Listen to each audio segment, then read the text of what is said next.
Selamat pagi dan selamat berjumpa kembali dalam pelajaran bahasa Indonesia. Pelajaran bahasa Indonesia kita kali ini kita memasuki topik baru, yaitu mengidentifikasi nilai-nilai dari hikayat. Nah, seperti apa? Langsung saja kamu simak dalam penjelasan melalui video berikut ini. Assalamualaikum warahmatullahi wabarakatuh, sahabat pelajar. Kita bertemu lagi di channel cerita kita. Kali ini kita membahas materi tentang hikayat. Subjudul materinya mengidentifikasi nilai-nilai dan isi hikayat.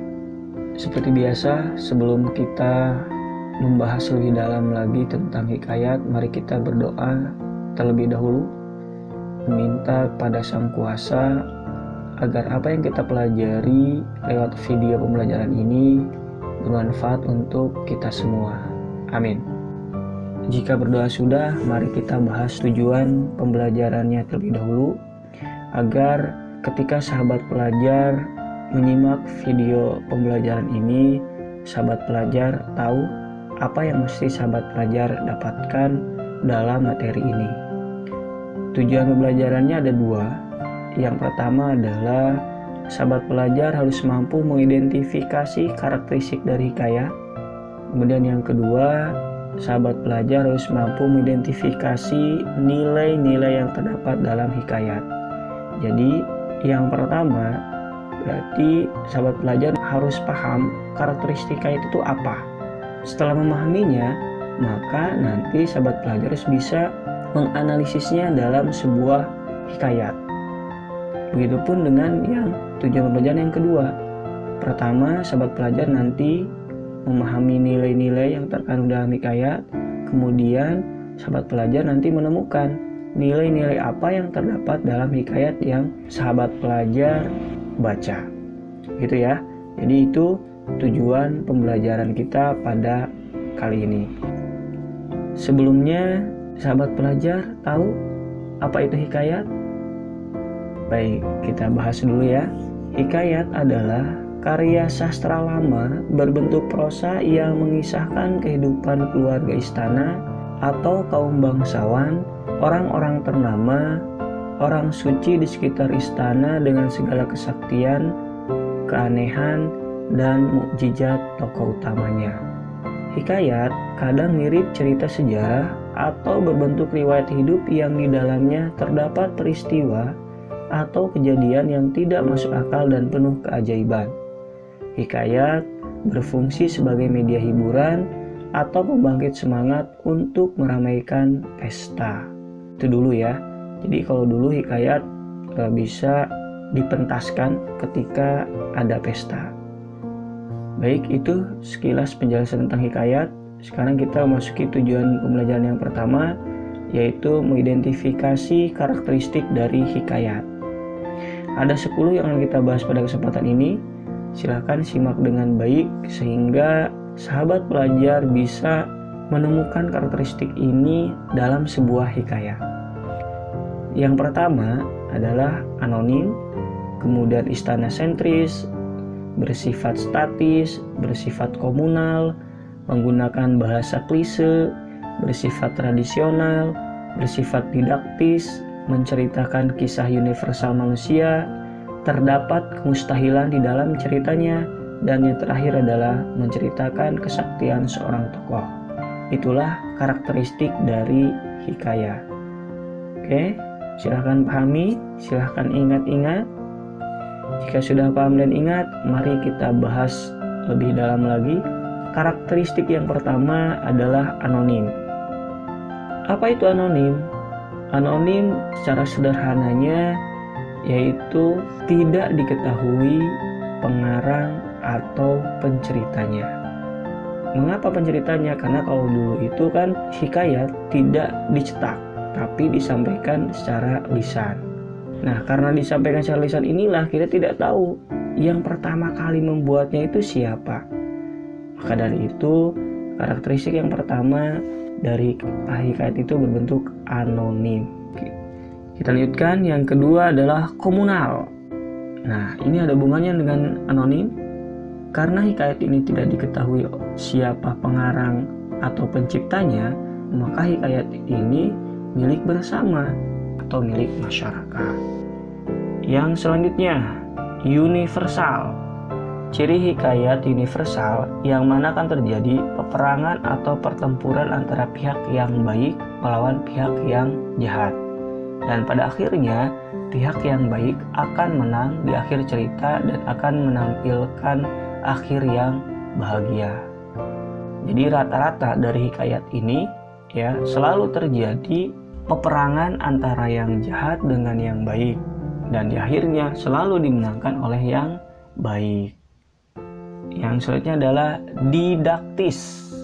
Nah, hikayat bersifat didaktis yaitu menyampaikan nilai moral dan menghibur. Kemudian selanjutnya statis. Statis itu kan bahasa sederhananya adalah tetap ya. Jadi maksud dari hikayat bersifat statis yaitu hikayat tidak mengalami perubahan. Dari dulu sampai sekarang hikayat ya seperti itu. Ceritanya universal, artinya selalu menceritakan yang jahat dengan yang baik. Kemudian endingnya selalu yang baik itu menang. Bisa dibuktikan? Silahkan nanti sahabat pelajar ambil beberapa contoh dari hikayat, kemudian nanti lihat apakah benar selalu terjadi peperangan atau pertikaian antara yang baik dengan yang tidak baik, kemudian endingnya selalu yang baik yang menang. Karakteristik selanjutnya yaitu bahasa klise. Umumnya hikayat banyak menggunakan bahasa klise. Dengan kata lain, kata-kata dalam cerita hikayat sering diulang-ulang. Selanjutnya, istana sentris. Hikayat sering bertema dan berlatar kerajaan. Seperti halnya silakan sahabat pelajar sambil lihat buku paket yang dari Kemdikbud, atau kalau sahabat belum punyai silakan unduh di Google, itu ada. Itu hikayat Indra Bangsawan halaman 142, di mana dalam hikayat tersebut berlatarkan istana sentris. Selanjutnya, kemustahilan. Kemustahilan merupakan satu hal yang tidak mungkin terjadi pada saat ini. Sebagai contoh dalam hikayat Indra Bangsawan, itu kemustahilannya bayi lahir disertai pedang dan panah. Nah, pada saat ini kan tidak mungkin ketika bayi lahir diikuti oleh pedang dan panah. Kutipan ceritanya, hatta berapa lamanya Tuan Putri Siti Hendi pun hamilah dan bersalin 2 orang putra laki-laki, adapun yang tua keluarnya dengan panah dan yang muda dengan pedang. Ini kalau zaman sekarang itu kan tidak mungkin ya. Kemudian yang kedua, contoh dari kemustahilan itu, seorang putri keluar dari gendang. Ini juga kan saat ini mustahil ya, karena gendang itu ukurannya kecil. Lalu diambillah pisau dan ditorehnya gendang itu. Maka Putri Ratna Sari pun keluarlah dari gendang itu. Ia ditaruh orang tuanya dalam gendang itu dengan suatu cembul. Itu ya kemustahilan. Kita lanjutkan karakteristik dari hikayat yang terakhir, yaitu adalah kesaktian tokoh. Kesaktian yaitu mampu kuasa berbuat sesuatu yang mempunyai kodrat alam. Contohnya yaitu Sahpri mengalahkan Garuda yang mampu merusak sebuah kerajaan. Nah, ini kan berarti si Sahpri ini mempunyai kesaktian yang luar biasa sehingga dia bisa mengalahkan Garuda yang mau merusak kerajaan. Dan yang kedua, raksasa memberi sarung kesaktian untuk mengubah wujud dan kuda hijau untuk mengalahkan Buraksa. Terakhir, Indra Bangsawan mengalahkan Buraksa. Nah, itu contoh dari kesaktian tokoh. Nah, itu 10 karakteristik dari hikayat. Kita lanjutkan ke tujuan pembelajaran yang kedua, yaitu sahabat pelajar harus mampu mengidentifikasi nilai-nilai yang terdapat dalam hikayat. Ada 6 nilai yang akan kita bahas. Yang pertama, nilai religi. Yang kedua, nilai moral. Yang ketiga, nilai sosial.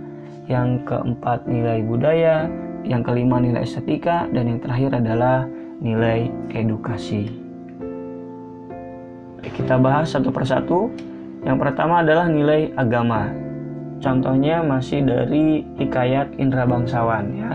Jadi silahkan untuk lebih memahaminya, sahabat pelajar sambil buka buku paketnya halaman 142. Oke, kita bahas nilai agama. Nilai agama atau religi adalah nilai yang dikaitkan dengan ajaran agama. Nilai religi biasanya ditandai dengan penggunaan kata dan konsep Tuhan, dosa pahala, serta surga dan neraka. Jadi untuk nilai agama ini cukup mudah. Ya sahabat pelajar tinggal melihat saja simbol-simbol keagamaan yang dibahas dalam hikayat yang sahabat pelajar baca itu apa. Sebagai contohnya di Hikayat Indra Bangsawan, memohon kepada Tuhan dengan berdoa dan bersedekah agar dimudahkan urusannya. Ini kan ada kata Tuhan, ini kan simbol dari agama. Kemudian berdoa, ini merupakan simbol dari agama. Kutipan teksnya, maka pada suatu hari ia pun menyuruh orang membaca doa kunut dan sedekah kepada fakir dan miskin. Ini kan simbol agama dari agama Islam ya. Oke, itu nilai agama. Silahkan pahami dengan baik ketika menjawab soal ya, sahabat pelajar paham. Biasanya bentuk pertanyaannya itu nilai agama yang terdapat dalam penggalan teks hikayat di atas adalah itu, atau misalkan nilai yang terkandung dalam penggalan teks hikayat di atas adalah. Jadi sahabat pelajar nanti memilih apakah nilai agama, sosial, moral, atau edukasi. Ya, kita lanjutkan. Nilai sosial. Nilai sosial adalah nasihat-nasihat yang berkaitan dengan kemasyarakatan. Indikasi nilai sosial biasanya dikaitkan dengan kepatutan dan kepantasan bila diterapkan dalam kehidupan sehari-hari. Nah, ini untuk memudahkan sahabat pelajar memahami nilai sosial, sahabat pelajar tinggal pikirkan saja bahwa nilai sosial itu biasanya berhubungan dengan kemasyarakatan. Misalkan gotong royong, nah itu nilai sosial. Jadi ke arah yang berhubungan dengan kepentingan masyarakat atau berhubungan dengan kemasyarakatan. Itu. Contohnya, tidak melihat perbedaan suatu sosial.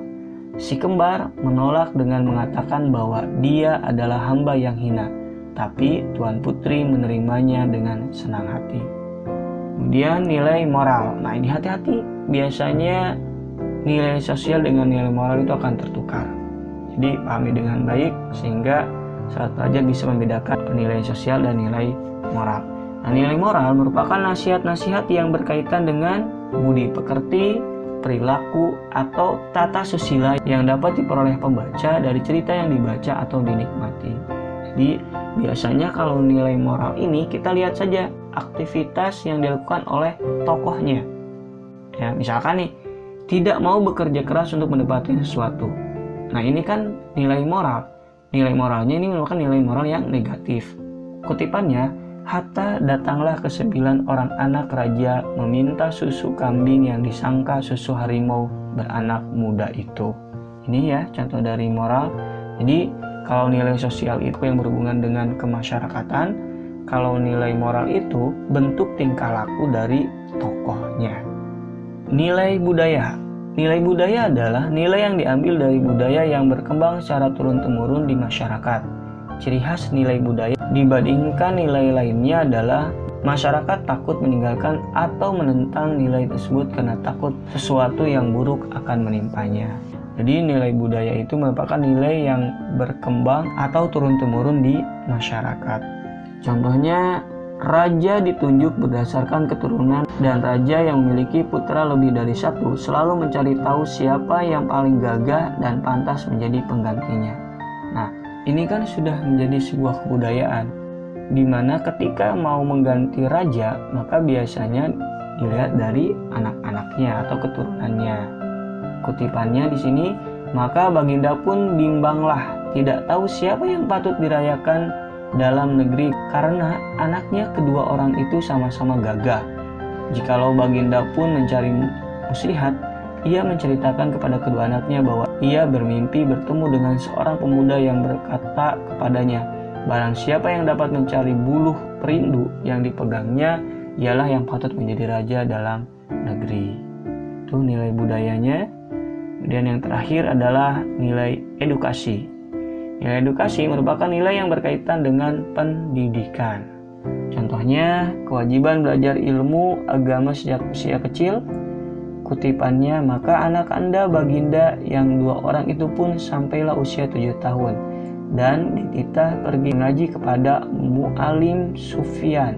Sesudah tahu mengaji, mereka dititah pula mengaji kitab usul, fikih, hingga sorof, tafsir sekaliannya diketahuinya. Baik, itulah materi mengidentifikasi nilai-nilai dan isi hikayat. Semoga bermanfaat. Terima kasih. Assalamualaikum.